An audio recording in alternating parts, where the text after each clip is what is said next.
Good day everyone. Guys, isa rin po ba kayo sa nagtataka at nagtatanong kung saan nga ba nakukuha ng mga content creator ang mga sound effect na ginagamit nila sa kanilang pagbablog? Nakatulad po kay Wamos, kay Kamangyan Vloggers, katulad po sa lahat po ng mga sikat na vloggers kung saan po nila nakukuha yung mga sound effect na ginagamit nila sa kanilang pagbablog. Yung mga video nila na nilalagyan ng sound effect para po mapaganda po yung paglabas ng ating mga content. Siyempre, kailangan din po natin ng may mga sound effect videos.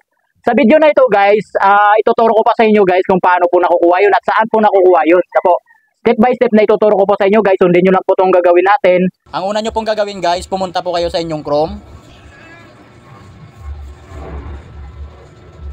Pag nakapunta na po kayo sa inyong Chrome guys, paki-research nyo lang po dito yung myinstant.com. Ito po, click nyo lang po yan. Tapos may nakita po kayong red button, click nyo lang po yung pangalan sa ibaba, yung myinstant. Pag na-click nyo na po yan na po yan guys, lahat po yan pwede nyo pong i-download yan. Paano mag-download? Ganito lang po yan. Click nyo yung pangalan.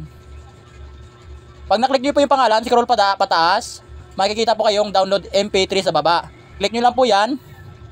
Tapos, download.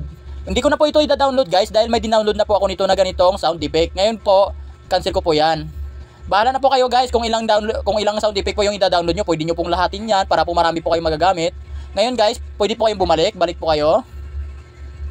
Kasi tuturo ko po sa inyo kung saan po natin hahanapin yun pag nag-edit na po tayo. Punta po kayo sa CapCut nyo guys. Pag nakapunta na po kayo sa inyong CapCut guys, click nyo lang po yung audio sa baba. May in-add na po tayong video dyan guys eh. Ito na po yung video na gusto kong lagyan ng sound effect. Click nyo lang po yan, yung audio sa baba. Tapos click sounds.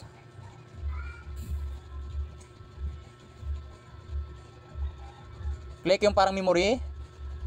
Tapos click device. Hanapin nyo na po yung mga video na ay mga sound effect na dinownload po ninyo guys. Katulad po nito, yung baby ano na to. Ayan po. Paki-click nyo lang po yung plus. Na yan na po yan guys. So ayan guys, kung nakatulong ang video na ito guys, nakakuha po kayo ng content. So guys, pangalawang turo pa, isang idea pa po guys, pwede po kayo kumuha ng sound effect dito rin po sa mismong CapCut po. Pindot sounds. Ito guys, lahat po yan guys pwede nyo pong gamitin, depende na po sa inyong kakayanan. Lahat po yan na mayroong pro guys, may mga bayad po yan. May mga bayad po yan guys, ito wala pong bayad po yan pag walang pro.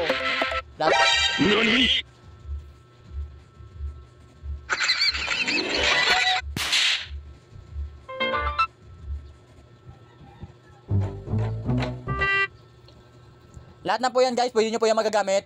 Pero may mga bayad po yan, yung may mga pro guys. Yung walang pro, pwede nyo po yan magagamit kasi wala pong bayad yan. Ngayon guys, pwede nyo po ito, mag-research po kayo kung anong sound effect po yung gagamitin ninyo. Katulad po niyan, BB haha sounds effect. Ayan. So ayun na po guys. So ayun nga guys, kung may natutunan po kayo sa video na ito guys, please paki-share naman po sa iba para po makatulong din po. Maraming salamat.